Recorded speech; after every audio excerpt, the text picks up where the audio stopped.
Hello, you're watching the vBrownbag session about MagnetoDB.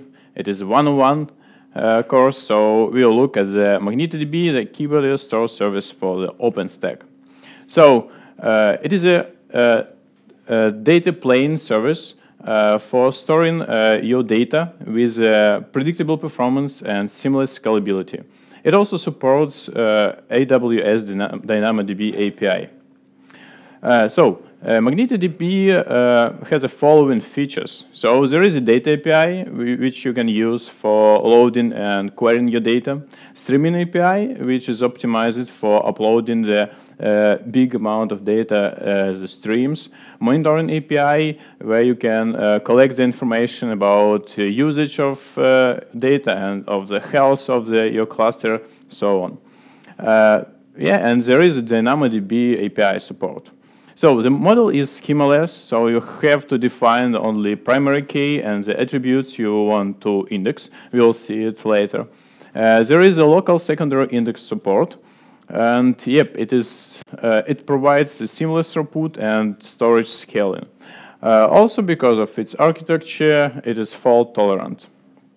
So MagnetoDB fits the best for the applications when you have the high request traffic. For example, the mobile application, when you have 1,000 of concurrent clients what connects to the database simultaneously. It's good for the time series data. You can migrate your workloads from AWS to OpenStack because of DynamoDB support. And actually, it's good for any other application when you need just to connect to the endpoint and start writing your data and reading it without installation, configuration, any other things. So let's look at the data structure of MagnetoDB. So the main entity is a table. It sounds like an RDBS. But table is actually a collection of items, and each item consists of the set of attributes.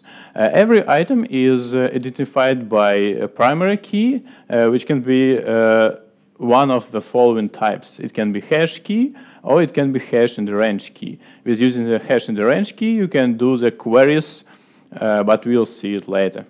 So, another entity of the MagnetoDB data structure is local secondary indexes. Actually, it is a projection of the same data, but with a different pair of hash and range key. So let's look at the example of the definition of table. As I said, it is schemaless, and here you can see we are creating the table with defining only the key. It is email data table, and it has a key built on author and message ID. There is an example of the local secondary index definition. So we're using the same author hash key, but another range key. Also, you can see that there is a projection attribute, and it is projection type equals all.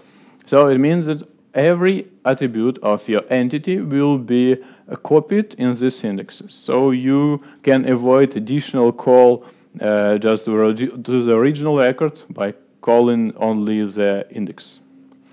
So what's the API to store your data? There are the following operations with your table. So you can put the item, you can get item, update, delete item. Also, there are two types of operation optimized for batch load when you are trying to avoid additional calls. So with a one batch get or write item request, you can update several tables or several items or both. So the put item looks following. There is a table name and the enumeration of the items with defining the type of item. As you can see, author has a S type, actually it means string, and the date time has a number type. Here you can see the get item request. So we are getting the data by the key, and here you can see the key consists from the two fields, author and message ID, and you can see that this consistent read true. It means that your data will be actualize it before sending to you. So it's possible that you can have outdated information on some of nodes. So before sending to you, if you set the consistent read true, you will have updated information across all the nodes involved. So in order to query your data, there are two types of operation. It's a query and a scan. Query is extremely fast and designed to be fast, but it has a limited set of operators. So it's equal, then less than, so on, but also begins with and between. So they actually apply it on the range key or on the index. And you also can use scan operation, what is actually full scan of table. But yes, it is slow, but you can put there any conditions you want. So let's look at the query request example. So we are querying by the author key, and the comparison operator is equal. So we will collect all the items where John Doe is actually the author value. And here you can see the scan.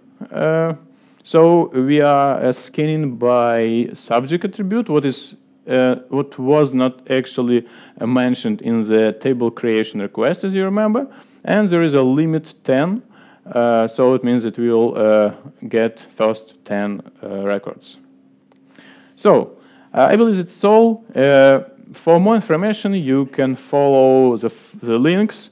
It is our documentation in OpenStack wiki, Launchpad project, and published documentation on the read docs. And we are also available in IRC, MagnetoDB, and hashtag MagnetoDB. So welcome and thank you.